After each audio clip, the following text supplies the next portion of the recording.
ومولانا محمدا عبده ورسوله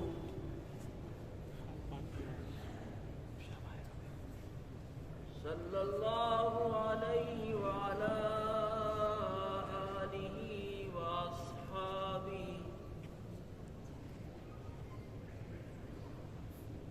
وسلم تسليما كثيرا.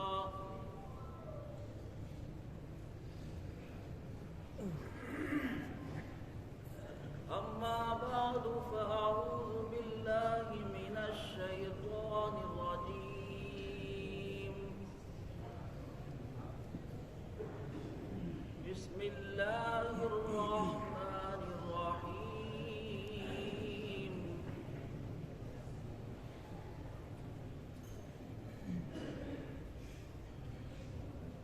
ألهاكم التكاثر حتى زرتم المقابر.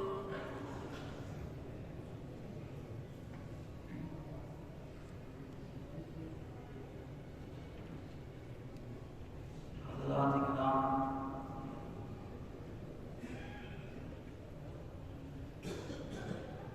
اللہ رب العزت کا فضل و کرم ہے کہ اس نے ہمیں اور آپ کو آج کی اس مقدس رات میں جامع مسجد میں جمع فرمایا.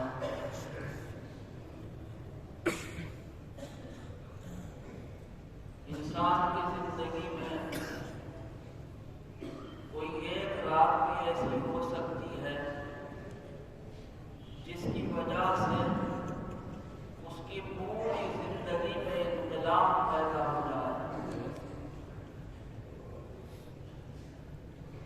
بہت سے لوگ زندگی بھر کوشش کرتے ہیں لیکن ان کو ہدایت نہیں ملتی، اور کچھ لوگ ایسے ہیں خوش نصیب اللہ کے بندے جن کو ایک رات میں، ایک لمحے میں اور ایک فکرے میں ایسی ہدایت مل جاتی ہے کہ پوری زندگی کے لیے وہ کافی ہو جاتی ہے. کیا معلوم آج کی اس رات میں ہماری کوئی دعا ایسی قبول ہو جائے کہ ہماری زندگی میں انقلاب برپا ہو جائے اور ہمارے دلوں میں ہدایت کی شمع روشن ہو جائے اور ہماری روحیں اللہ کا ذکر پکارنے لگے. کسی لمحے کو، کسی رات کو معمولی سمجھنا نہیں چاہیے. حضرت مولانا روم جو ایک بہت بڑے بزرگ گزرے ہیں، ان کی مثنوی مولانا روم کے نام سے بزرگوں میں آج تک مشہور ہے. اتنے بڑے بزرگ کی بات ہے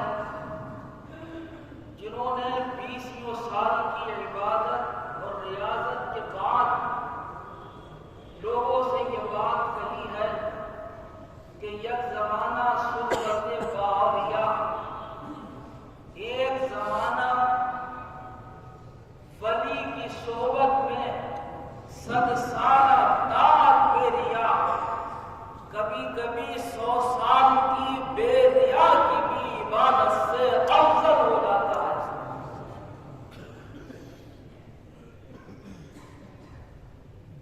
حضرت ابو علی شاہ قلندر رحمۃ اللہ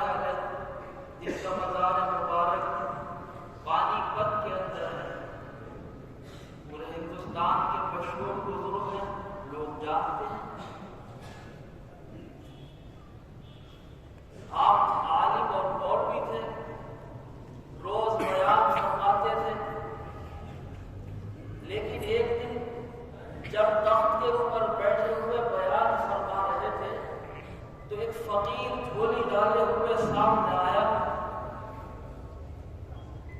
اور اس نے آپ کی طرف منہ کر کے مخاطب ہو کر یہ کہا کہ ارے ملا یہ کب تک بیان کرے گا، چلتا کیوں نہیں؟ بس دل پہ ایک ایسا اثر ہوا اس درویش کی بات کا کہ فوراً انہوں نے بیان روک دیا اور وہ کھڑے ہو گئے، وہ کھڑے ہو کر چل دیے۔ لوگ دیکھتے رہے ان کو اور وہ چلتے رہے۔ ایک دم شکر، ایک کیفیت دل کے اوپر ایسی طاری ہوئی کہ پھر نہ کسی کی بات سنی نہ اپنا بیان سمجھا، اور جا کر ایک ایسے مقام پر کھڑے ہو گئے جہاں سے پانی بہ رہا ہے دریا کی طرح۔ دریا کی مچھلیاں گوشت نوش نوش کر پنڈلیوں کا سب کھا گئی، اور قلندر کو یہ معلوم نہیں ہوا کہ میرے ساتھ کیا ہوا۔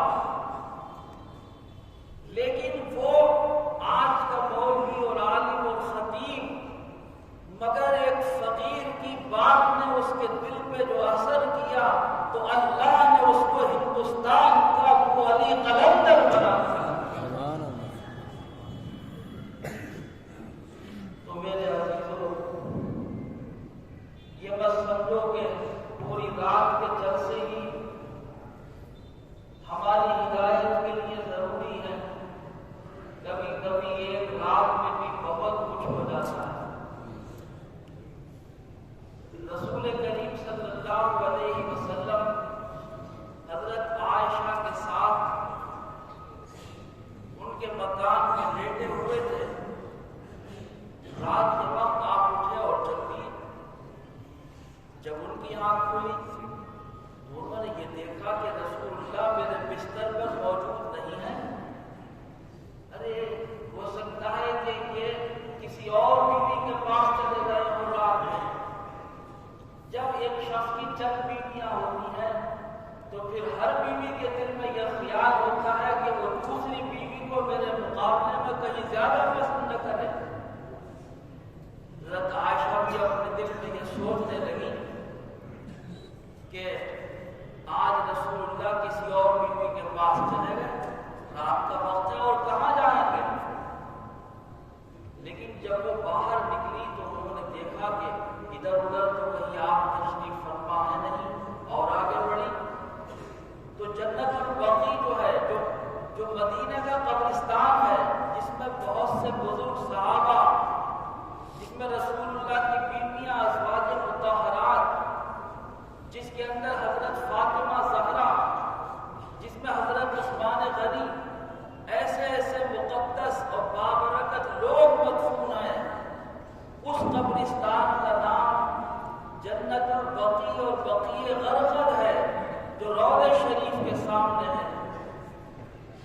جب اس کے قریب پہنچی تو یہ دیکھا کہ رسول کریم صلی اللہ علیہ وسلم قبرستان میں ہیں۔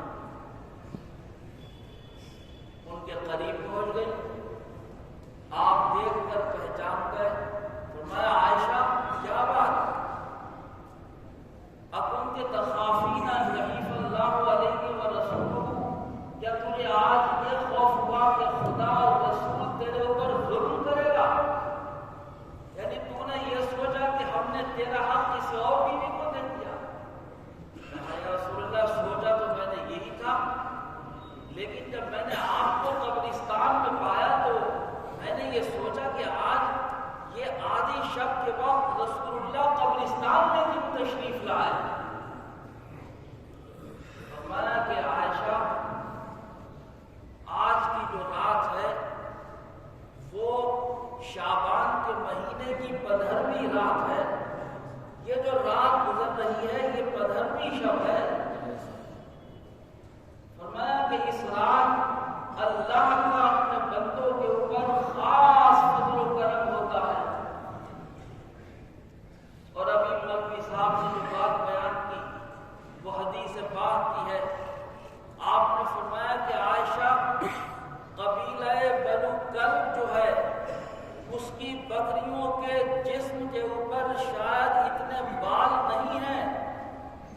آج اللہ کی مغفرت ہے اپنے بندوں کے لیے. آج خدا کی طرف سے مغفرت کا اعلان ہے. بہت سے بندے جو دوزخ میں خدا کے عذاب میں جل رہے ہیں، جو آگ میں جل رہے ہیں، جو تکلیفیں اٹھا رہے ہیں، جو درد میں اور آہ و بکا میں اوف پکار رہے ہیں، اللہ آج ایسے ہزاروں لاکھوں بندوں کو دوزخ سے نجات دے کر جنت عطا فرمائے. میں نے یہ سوچا کہ جب ایسی مغفرت والی یہ رات ہے تو میں بھی اپنی امت کے لیے مغفرت قبرستان میں آ کر خدا سے مانگوں کہ اے مولا، اس قبرستان پہ جتنے لوگ مدفون ہیں یہ سب میری ہی امت ہے. ان میں سے اگر کوئی ایسا ہے تو تو اپنے کرم سے اس کے گناہوں کو معاف فرما اور اس کو دوزخ سے نجات عطا فرما. ایک دوسری حدیث میں آیا ہے کہ اس رات میں اللہ تعالیٰ اپنی تمام مخلوق کو معاف فرما دیتا ہے، لیکن 3 لوگ ہیں جو آج کی رات بھی معاف نہیں کیے جاتے ہیں. آپ غور سے سنیں، میں بھی دھیان دوں اس بات پر. یہ معاملہ آج کی اس رات سے جڑا ہوا ہے. فرمایا کہ ساری مخلوق کی اللہ کی طرف سے مغفرت کا اعلان ہوگا. ابن ماجہ، امام ترمذی اور دوسرے محدثین نے یہ روایت کتابوں میں نقل کی ہے کہ اللہ تعالیٰ اپنی جمیع مخلوق کی مغفرت فرماتا ہے، لیکن 3 لوگ ایسے ہیں جو آج کی رات بھی خدا کی مغفرت سے محروم ہیں. کون؟ فرمایا ایک وہ شخص کے جو مشرک ہے، آج کی رات اس کی بھی مغفرت نہیں ہوگی. ہم مشرک نہیں ہیں، اللہ کا شکر ہے. فاتحہ دینے سے کوئی شخص مشرک نہیں ہو سکتا. کھانا سامنے رکھ کر خدا کا نام لینے سے کوئی شخص مشرک نہیں ہو سکتا. کسی بزرگ کے پاس بیٹھنے سے کوئی شخص مشرک نہیں ہو سکتا. کسی بزرگ کے نام پر بسم اللہ اللہ اکبر پڑھ کر ذبح کرنے سے کوئی شخص مشرک نہیں ہو سکتا. یہ آج ایک عام وبا ہے کہ لوگ ذرا سی بات میں شرک کہہ کر لوگوں کو ڈراتے ہیں. ارے تم نے فاتحہ دے دی، تم تو مشرک ہو گئے، اللہ تمہاری مغفرت کرے. ارے تم نے یہ کیا، تم نے یہ شرک کیا. بھائی شرک کا مطلب ہے خدا کی برابر اپنے دل میں دوسرے کو خدا سمجھنا. اس کو شرک کہتے ہیں. ہم نے کسی بزرگ کو کبھی خدا کب کہا ہے؟ ایک وسیلہ، ایک راستہ ہے اللہ تک پہنچانے کا. ان کی دعائیں ہمارے دین میں، ہماری دنیا میں ہمارے کام آتی ہیں. ہم ان کو بزرگ اللہ والا سمجھتے ہیں، اللہ کو سمجھتے ہیں. ہم ان عیسائیوں کی طرح نہیں ہیں جنہوں نے حضرت عیسیٰ کو خدا کا بیٹا کہا ہے. ہم ان یہودیوں کی طرح نہیں ہیں جنہوں نے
ہم غلط گئے تھے شب برات کے جلسے میں، ہم نے غلطی کی 11ویں شریف کی فاتحہ میں شریک ہو کر، ہم نے غلط کیا رسول کریم صلی اللہ علیہ وسلم کی آمد کا 12ویں میں جشن منا کر، یہ سب غلط ہے، گناہ ہے، شرک ہے، توبہ کرتے ہیں اور پھر چھوڑ دیا نا۔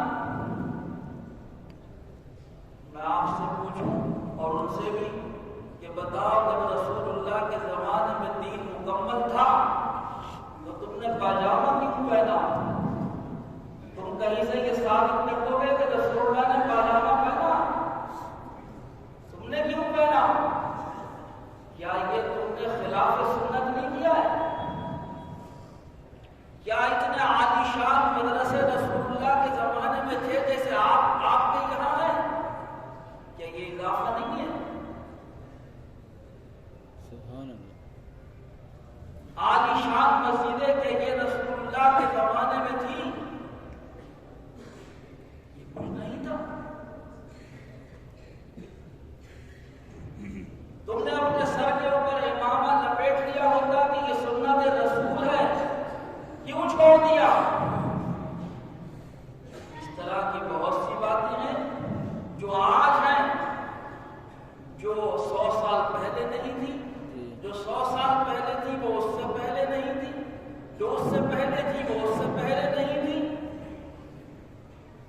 میرے مسلمانوں، میرے عزیزوں، ایک بات یاد رکھو کہ جو چیزیں شریعت میں مباح ہیں، مباح کا مطلب یہ ہے کہ ایک طرف کھلا ہوا فرض ہے، ایک طرف کھلا ہوا واجب اور سنت مؤکدہ، اس پہ ہمیں عمل کرنا ہر مسلمان کو لازم اور ضروری ہے، جیسے نماز فرض، جیسے واجب فطر، جیسے واجب قربانی، جیسے فرض زکوٰۃ ادا کرنا، جیسے سنت مؤکدہ ظہر سے پہلے کی 4 سنت، ظہر کے بعد کی 4 سنت۔ ایک طرف ہے کھلا ہوا حرام، ایک طرف ہے مکروہ تحریمی۔ یہ دو چیزیں جب ہیں تو اس کے بیچ میں ایک چیز اور ہے جس کا نام ہے مباح، یعنی وہ چیزیں کہ جن کے کرنے سے ثواب ہے اور نہیں کرنے سے ان کے کوئی گناہ نہیں۔ کوئی مسلمان اگر اسے اختیار کرے، وہ کام کرے تو اسے ثواب ملے گا، اس کا رتبہ بلند ہوگا، اللہ کا وہ محبوب بنے گا، اور جو نہیں کرے گا وہ گناہگار نہیں ہوگا۔ تو بھائی 11ویں شریف میں کون سی ایسی بات ہے جس کو ہم شرک اور گناہ کہتے ہیں؟ بتاؤ۔ کھانا اگر غلط ہے تو تم بھی کھانا چھوڑ دو، اگر پانی پینا غلط ہے، پانی سامنے رکھنا غلط ہے تو پینا چھوڑ دو، اگر قرآن کی تلاوت غلط ہے تو قرآن پڑھنا چھوڑ دو۔ فاتحہ میں اور کیا چیز ہے؟ آپ بتائیے کہ جب کوئی اپنے گھر میں فاتحہ کا اہتمام کرے گا تو یہی تو کرے گا کہ اللہ کا کلام پڑھے، قرآن شریف پڑھے، لا یستوی پڑھے، الحمد شریف پڑھے، الف لام میم پڑھے، درود تاج پڑھے اور ہاتھ اٹھا کر فاتحہ دے ثواب پہنچائے۔ اس میں کوئی ایک چیز اگر حرام ہو تو آپ بتا دو۔ حرام چیز پہ تو ویسے بھی فاتحہ نہیں ہوگی۔ کوئی شراب پہ فاتحہ دے رہا ہے؟ کوئی اللہ نہ کرے معاذ اللہ خنزیر کے گوشت پہ فاتحہ ہے؟ نہیں، جو چیزیں حلال ہیں، جو ہم خود کھاتے ہیں، پیتے ہیں، استعمال کرتے ہیں، وہ یہ اللہ کے اور اللہ کے روبرو، اللہ والوں کے روبرو پیش کرتے ہیں۔ یہ دھوکے کی بات ہے، یہ مباح عمل ہے کہ ہم اس کو کر رہے ہیں۔ 12ویں شریف کے رسول پاک کی آمد کا جشن، ان کے ذکر، ان کے نام کے قرآن، ان کے نام کی محفلیں، اس میں کون سی بات غلط ہے؟ شب برات کے یہ جلسے، اس میں کیا بات غلط ہے؟ بتاؤ کسی نے گالی دی؟ بتاؤ کسی نے یہ کوئی نعت گانا کیا؟ سب اللہ کی عبادت کر رہے ہیں، نمازیں پڑھ رہے ہیں، ذکر ہو رہا ہے۔ یہ محفلیں اللہ کے کرم سے وہ ہیں جن میں بیٹھنے کے بعد انسان خدا کے یہاں لکھا جاتا ہے۔ فرشتے جب پہنچتے ہیں اللہ کے دربار میں تو باری تعالیٰ ان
ارشاد ہے کہ ہم جلساء لا یشقی جلیسہم، اے فرشتوں وہ میرے ذکر میں بیٹھنے والے لوگ میرے یہاں ایسے مقبول و محبوب ہیں کہ جو ان کے ساتھ بیٹھ بھی جائے گا وہ بھی میری رحمت سے محروم نہیں ہوگا، سبحان اللہ، اس کو بھی خدا کی رحمت ملے گی۔ تو بھائی یہ محفلیں ہیں جو ہمیں شعور دیتی ہیں، جو ہمیں سکھاتی ہیں، جو ہمیں اللہ کے ذکر سے قریب کرتی ہیں، جو ہمیں دنیا سے جانے والوں کی یاد دلاتی ہیں۔ رسول کریم صلی اللہ علیہ وسلم اپنی امت کے لیے قبرستان میں کھڑے ہوئے مغفرت کی دعائیں کر رہے ہیں کہ اے اللہ میرے وہ امتی کہ جو تیرے عذاب میں ہیں تو ان کے لیے تجھ سے درخواست کرتا ہوں کہ تو ان کی مغفرت فرما دے۔ فرمایا کہ جو مشرک ہے، مشرک وہی ہے کہ جس نے اللہ کے علاوہ کسی اور کو خدا سمجھا ہے، جس نے خدا کے علاوہ کسی اور کی عبادت کی ہے، جنہوں نے سورج کو خدا سمجھا، جنہوں نے چاند کو خدا سمجھا، جنہوں نے تاروں کی پرستش کی، جنہوں نے پتھروں کو پوجا، جنہوں نے انسانوں کو خدا سمجھا، مشرک۔ دوسرا وہ آدمی ہے کہ جس کے دل کے اندر کینہ ہو، آپ کے اور میرے دل میں کینہ چھپا ہوا ہے، بغض، یہ مغفرت نہیں ہوگی۔ دل صاف رکھو، یہ دنیا کی زندگی آتی ہو جاتی ہے، واقعات ہوتے رہتے ہیں، دل شکنیاں ہوتی ہیں، ایک دوسرے کی حق تلفیاں بھی ہو جاتی ہیں، مگر تھوڑی دیر کے بعد اپنے دل کو صاف کرو اور یہ سمجھو کہ جو ہو گیا وہ اللہ کا فیصلہ تھا، خدا کے فیصلے کے بغیر کچھ نہیں ہو سکتا۔ ہمیں آنے والی کل کی بات کا کوئی علم نہیں ہے، صرف اللہ کو اس کا علم ہے۔ ہم نہیں بتا سکتے کہ صبح کو کیا ہوگا، لیکن جب کوئی کام ہو گیا، ہم نے اس کو دیکھ لیا، ہماری آنکھوں کے سامنے ہو گیا، تو ہم یہ کیسے کہہ دیں کہ یہ خدا کو منظور نہیں تھا؟ اگر اللہ کو منظور نہیں تھا تو یہ کام کیسے ہو گیا؟ کبھی کبھی آپ دیکھتے ہیں کہ دنیا کی طاقت ایک طرف ہو جاتی ہے اور اللہ کا حکم ایک طرف ہوتا ہے، سب لوگ چاہتے ہیں کہ یہ نہ ہو، مگر جو خدا چاہتا ہے وہ ہوتا ہے۔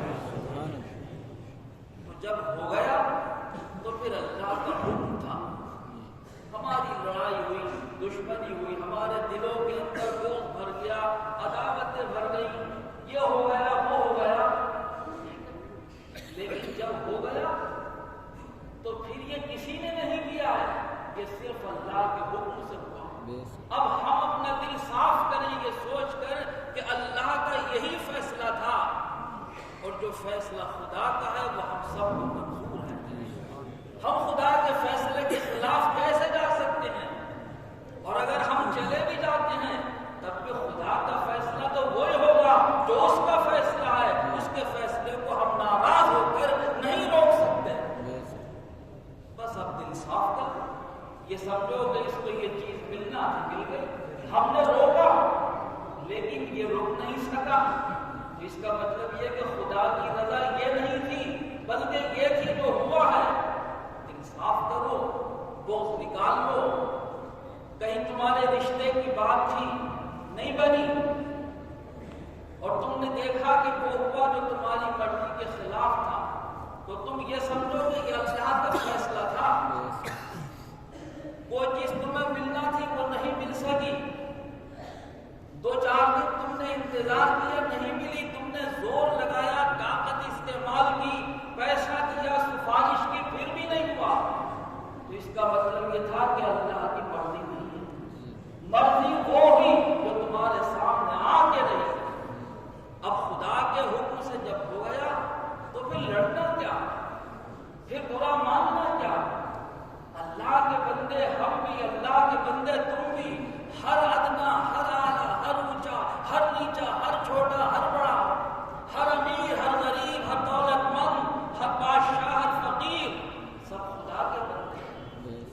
وہ کسی فقیر کو بادشاہ بنا دے، یہ اس کی طاقت ہے، وہ کسی بادشاہ کو فقیر بنا دے، یہ اس کی شان ہے۔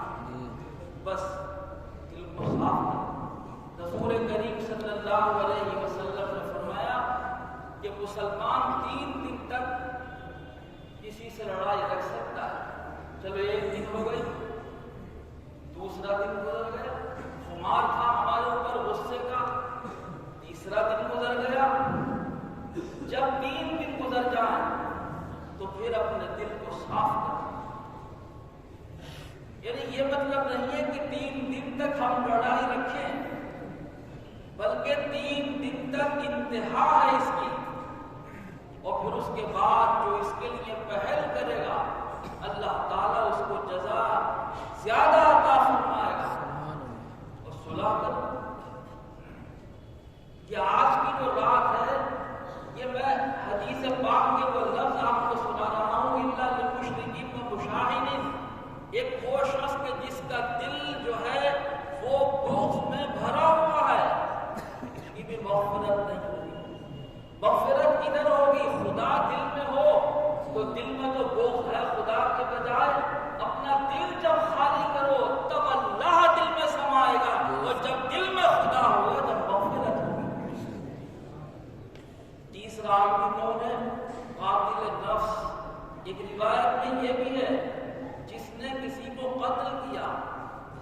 یہ انتہا ہے، ہمارے غصے کی انتہا ہے، ہماری حیوانیت کی، یہ انسانیت نہیں ہے۔ تم کسی کو گالیاں دے دو، تم سر عام اس کی عزت کو پائمال کر دو، تو آج تم نے اس کی عزت کو خراب کر دیا۔ عزت دینے والا اللہ ہے، تمہاری عزت کب ہوگی؟ اس کی عزت بڑھ جائے گی۔ زمانہ اس کے ساتھ ہے جو مظلوم ہے، جو ظالم ہے، اس کے ساتھ زمانہ نہیں ہے۔ اس لیے بچو، اپنے غصے کو قابو میں رکھو، کہیں ایسا نہ ہو کہ غصے میں تمہارا ہاتھ اٹھ جائے، کہیں ایسا نہ ہو کہ غصے میں تمہاری زبان چلے تو تم اپنی بیوی کو طلاق دے دو، کہیں ایسا نہ ہو کہ غصے کی حالت میں تم کسی کو سرعام قتل کر دو۔ فرمایا کہ جس نے کسی کو قتل کیا ہے وہ حکم جب تک اللہ کی معاف نہیں ہوگا مغفرت نہیں ہوگی۔ اس لیے میرے عزیزو، صبر اپنے اندر ہم پیدا کریں، ایک دوسرے کی عزت کا خیال رکھیں، ایک دوسرے کے رتبے کا بھی خیال رکھیں، بڑے چھوٹے کا بھی خیال کریں۔ آج چھوٹوں میں بڑوں کا عادت نہیں ہے، اور بڑوں میں چھوٹوں پر شفقت نہیں رہی۔ رسول کریم کا فرمان عالی ہے کہ لیس منا من لم یرحم صغیرنا ولم یوقر کبیرنا۔ جو آدمی ہمارے بڑے کا احترام اور عزت نہ کرے، جو چھوٹوں کے ساتھ شفقت نہ کرے، وہ ہم میں سے نہیں ہے۔ بڑے چھوٹے کا فرق ہمیشہ رکھو، بڑے کو بڑا سمجھو، چھوٹے کو معاف کرو، کوئی غلطی ہو درگزر کرو، اپنی زبان سے برا کسی کو مت کہو، اپنے ہاتھ کو روکو، کسی کو تکلیف مت پہنچاؤ۔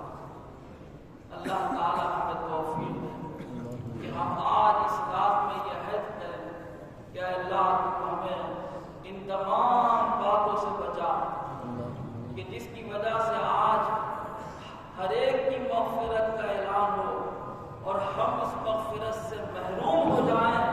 اے مولا، کوئی ایسا کام نہ ہو کہ تیری مغفرت سے ہم محروم ہو جائیں۔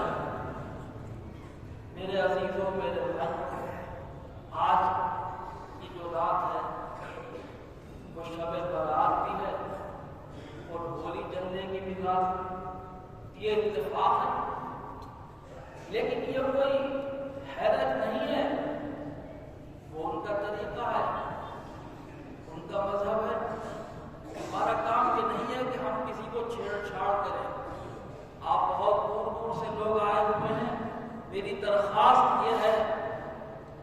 سڑکوں پر آپ گزریں تو خاموشی کے ساتھ، کوئی شور نہ کرے، کوئی ہلہ نہ ہو، کوئی ہمارا نوجوان ایسا نہ ہو کہ کسی کے اینٹا اٹھا کر مار دے، ان کی لکڑیاں اگر رکھی ہوئی ہیں تو وہ اس کے اوپر کچھ ہلائے، کچھ کرے۔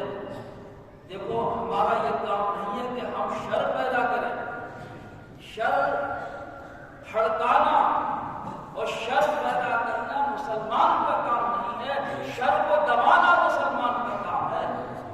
کہیں شر ہو تو شر دباؤ، نہ کہ یہ کہ شر نہ ہو تو وہاں کوئی شر پیدا کر دو۔ رسول اللہ کے اوپر جب جادو ہوا تو دماغ کے اوپر یہ اثر تھا کہ بھولنے لگے، پروردگار سے دعا مانگی کہ اے مولا یہ کیا ہو گیا کہ میں ہر چیز بھول جاتا ہوں، اگر کوئی بات ہے تو مجھے دکھا دے۔ تو رات کو خواب میں دیکھا کہ دو فرشتے آئے، ایک سرہانے کی طرف بیٹھا، ایک آپ کے پاؤں کی طرف، اور دونوں آپس میں باتیں کر رہے ہیں۔ ایک نے کہا کہ ان کو کیا ہو گیا ہے، تو دوسرے فرشتے نے کہا کہ ان کے اوپر جادو ہو گیا ہے، اثر ہے۔ تو اس نے کہا کہ جادو کس نے کیا ہے؟ ومن تبعہ، تو اس نے کہا دوسرے نے کہ جادو جو ہے لبید بن عاصم نے کیا ہے، وہ ایک یہودی ہے، اس نے اپنی بیٹیوں سے گاٹھیاں لگوا کر جادو کی اس نے بھگوایا، آپ کے بال چرائے، بالوں کو کھجور کے گاھوں میں باندھوا کر اس میں گاٹھیاں لگا کر پھوکے ماری، 11 جادو ہو گیا۔ ایک فرشتے نے کہا کہ وہ جادو کہاں پہ ہے، تو یہ کہا کہ ذی ارمان کے کنویں میں دفن ہے۔ یہ سب باتیں آپ کے سامنے ہوئی، آپ نے یہ سب چیز دیکھی۔ جب آنکھ کھلی تو چند صحابہ کو لے کر پہنچ گیا کنویں پر، اس میں سے وہ ہانڈی نکالی اور اس میں وہ سب چیزیں دیکھی کہ یہ جادو کا ہے۔ لوگوں نے کہا یا رسول اللہ یہ آپ ہانڈی نکال کر لیتے چلیے، کہ نہیں اس کو یہیں دفن کر دو۔ حضرت عائشہ نے بھی کہا یا رسول اللہ وہ آپ نکال کر کیوں لے کر نہیں آئے، جادو جو دبا ہوا ہے کنویں میں۔ فرمایا عائشہ میں شر نہیں چاہتا، میرے ماننے والے، مجھ سے محبت رکھنے والے اگر بھڑک گئے تو پھر اگر یہ لڑے تو پھر ایک جنگ ہوگی، یہ میری محبت میں دوسروں کو قتل بھی کر سکتے ہیں۔ میں یہ نہیں چاہتا کہ میری ذات سے کوئی شر ہو اور کسی کو نقصان پہنچ جائے، اس لیے میں نے اس کو یہی دبا دیا اور اس شر کو یہاں ختم کر دیا۔ میرا اللہ مالک ہے، وہ مجھے عافیت دے گا، وہ مجھے سکون دے گا۔ تو سورہ قل اعوذ برب الفلق، قل اعوذ برب الناس یہ نازل ہوئی، آپ نے پڑھا، دم دیا۔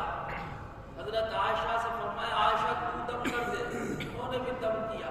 اللہ تعالیٰ نے سکون عطا کی، عافیت دی، دل و دماغ پر جو اثر تھا جادو کا وہ دفع۔ یہ مسلمان کا راستہ ہے، وہ کافر کا راستہ ہے، ہمیں اس راستے پہ جانا نہیں ہے۔ اس لیے آپ اپنے گھروں کو جائیں، عافیت سے، سکون سے اپنے گھروں کو جائیں، شب بیداری کریں۔ ایک مختصر حدیث ہے، رسول اللہ نے فرمایا کہ یہ رات مغفرت کی رات ہے، قوموا لیلہا وصوموا یومہا، فرمایا رات کو اس میں قیام کرو، اللہ کی عبادت کرو، روزہ رکھو اس کے دن میں۔ تو کل کا دن روزے کا دن ہے، آج کی رات عبادت کی رات ہے۔ بس اس ماحول